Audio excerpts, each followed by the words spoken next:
Hello everyone. I recently just bought a very cool device called Raspberry Pi 4 with the 4 gigabyte RAM version. It's very cool because that I can install the full Linux system Ubuntu Debian into that and use it as a computer, even it is just a single board solution. But one thing I'm not satisfied is that every time I want to access my Raspberry Pi, I need to go home using my local network to access it. But I want to use it even though I'm out of my home. So because I I I sometimes use the Windows without the Linux system, but I just want to remotely access my Linux system. It is much more convenient for me. So today we are going to resolve this problem by using SSH solution. So firstly, I'm going to explain you more detail about what I'm going to do and then the use case, and then you can get the overall picture of this video. So as I mentioned that when I get out of my home, I will not be able to access my Raspberry Pi, right? Because I'm living inside the apartment and my local network is controlled by the administrator of the apartment net.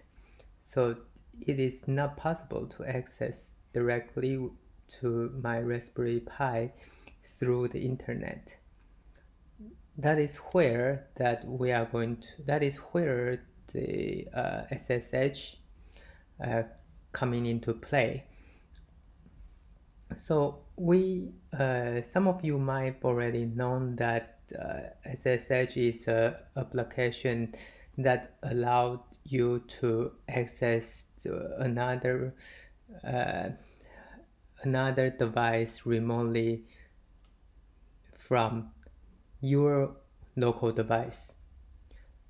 But in this case, we are using SSH to create a subnetwork of create a subnetwork inside under our Oracle under our cloud virtual machine. So before get into it, you will need to have your own cloud virtual machine. Thanks for Oracle provider. It provides the free tier of the VPS, which can let us to use it for free, and we can use it as our we can use it with as a very important part of this video. So we are going to use the SSH to create a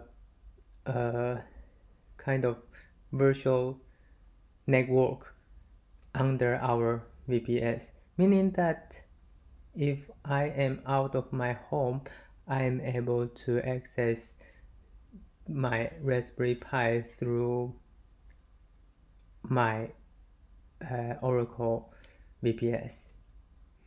So how to do that is that we are going to use the SSH. In this case, this is our application drawing. So firstly, we are going to use the Raspberry Pi to connect to cloud VPS, which is Oracle, by SSH. And at the same time, we are going to forward our our Raspberry Pi force port 22, which is SSH default port, to the cloud VPS, and point this port to 1234 port of this cloud VPS. I know it is very confusing, but you will get to know that later. Simply speaking, this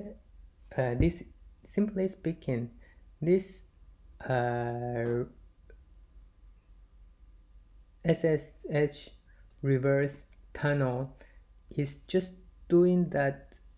It's just forwarding one of the port, which is 22 port, to a certain port of our VPS. Then user can access that certain port to control our Raspberry Pi's 22 port. Then that is what I mentioned, that user will access this public port of the Oracle Cloud Virtual Machine and then access Raspberry Pi, local Raspberry Pi, through the local network of the Oracle Cloud Virtual Machine. Okay, let's get into it. So firstly,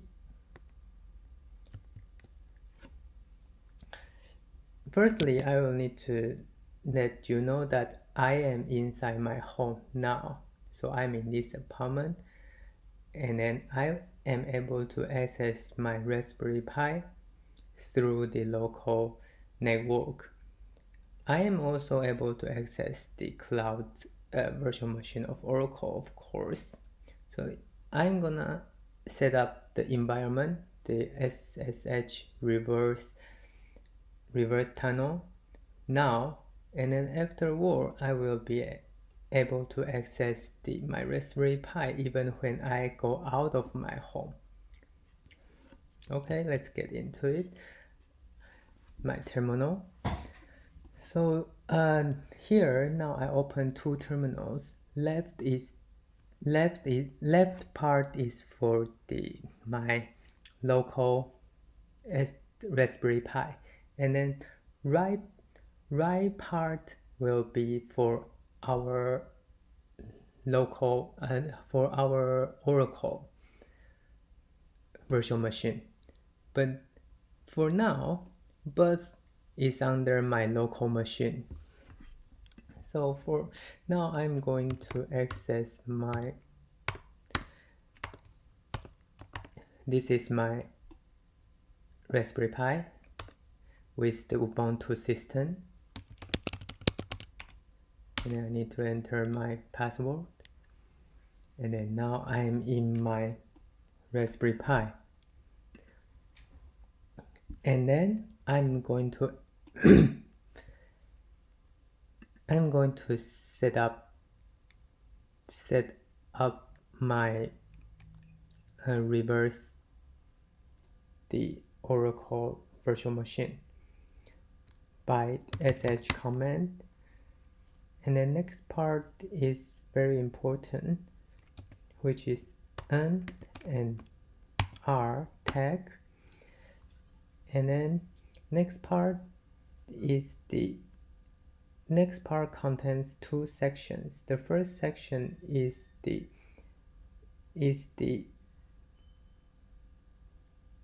IP address of your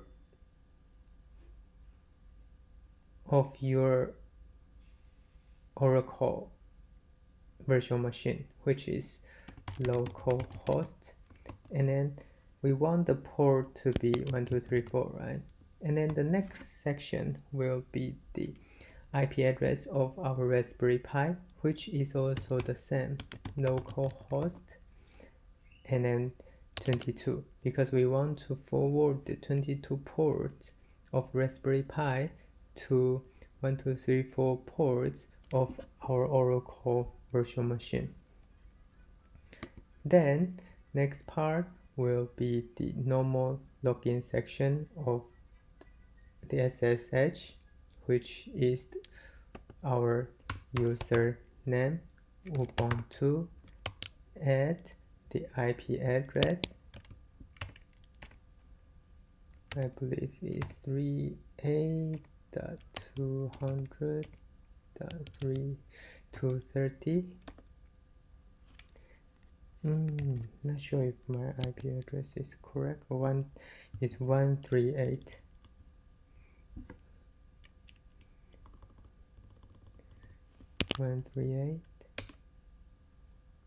And it shows permission denied, because normally we will need to input the credential to access our cloud virtual machine. But in this case, we need to use the private key of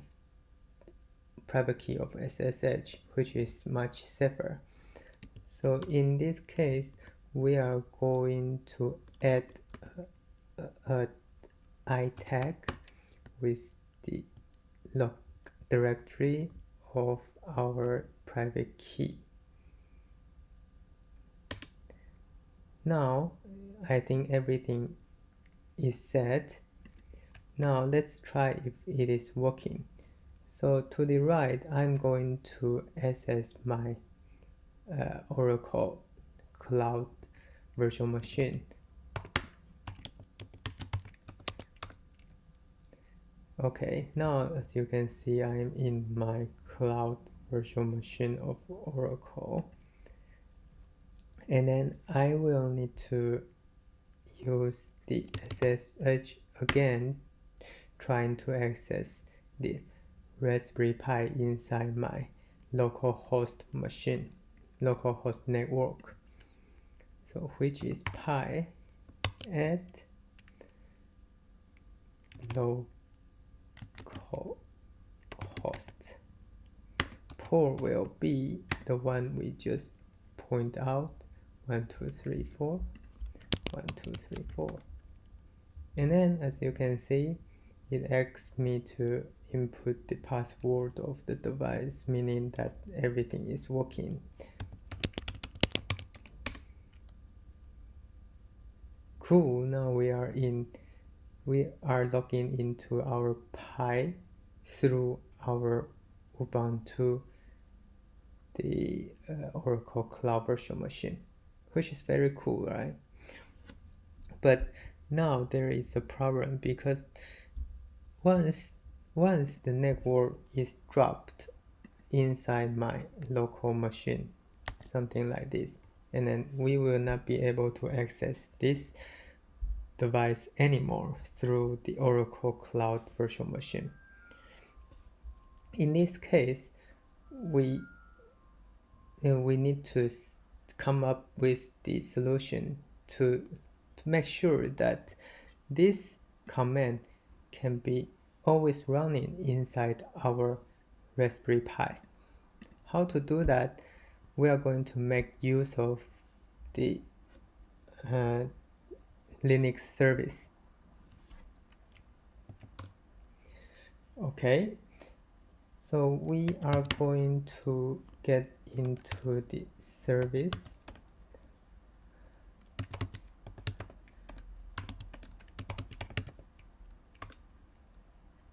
And we will create a new service of the Linux of this system. So let's name it Pi reverse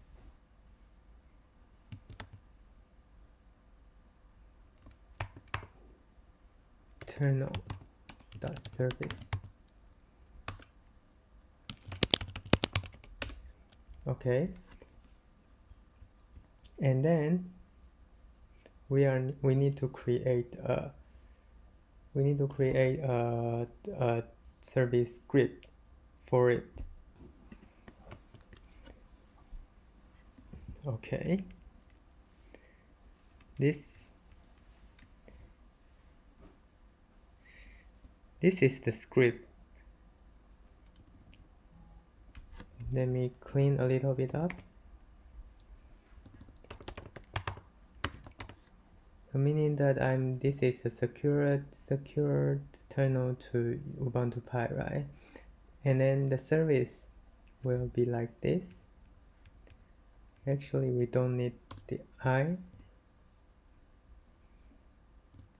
We probably don't need the environment setting. Okay. We also don't need this. And we also don't need this.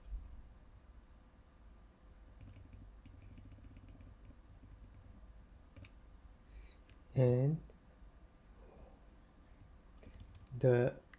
we need to change this one. This one is localhost. Okay, we don't need to put it exact IP address. We also just need to input the localhost 22. Okay, and then the script is exactly the same as what we did, but let me just extend this a little bit. But to make sure that this script can be running all the time, we need to set up the O tag with the server alive internal 60 seconds, and if it will exit when it fails. And then afterward is the Ubuntu login section, the SSH login section, which is exactly the same as what we did just before. And the next section is restart section, equal to restart second. It means that it will restart it after 15 seconds. And then it will restart it always when the third process get interrupted. Okay, I think it is pretty much all we need to do now. So we just save it and run the service. Let's see, we will use sudo system control with the first I believe I don't need to enable it. Let's try start pi reverse tunnel. Okay, now let's try to see if this service is running properly.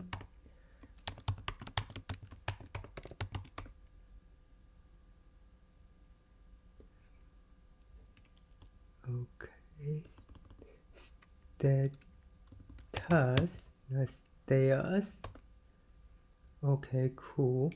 As you can see, this service is running with this process ID, and it is the SSH with our command that we just did, right? And let's see if it is really running inside our process.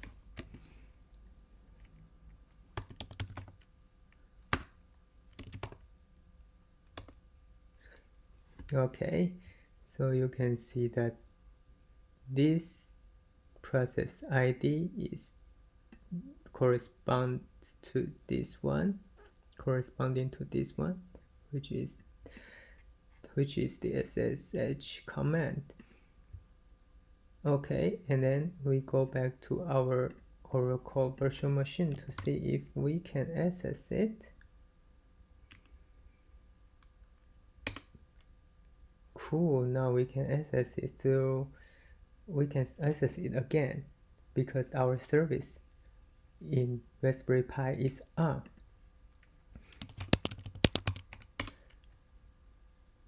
Okay, as you can see, everything is working fine. And then let's try to kill the process inside the Raspberry Pi. We will do kill. I think it's 3837. We need to use the root permission.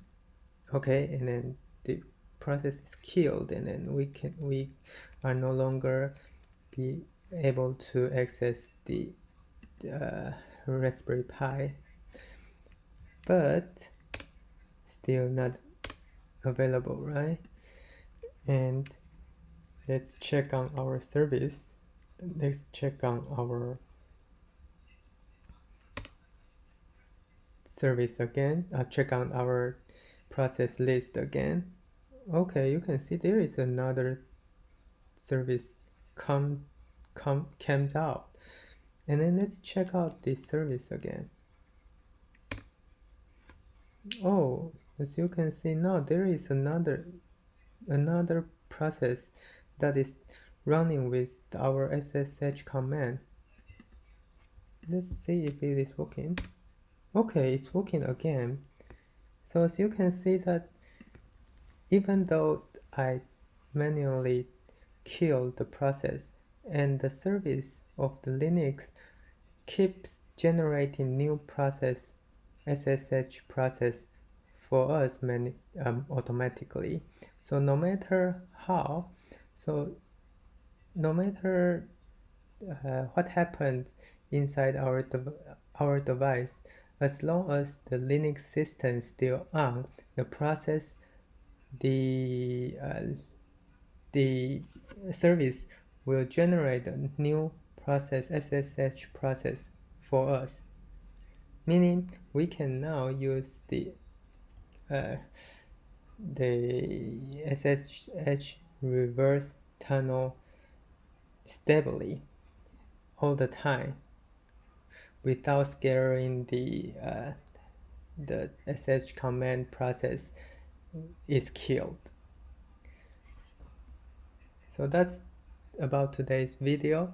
If you have question, please make the comment down below, and I will try my best to answer your question.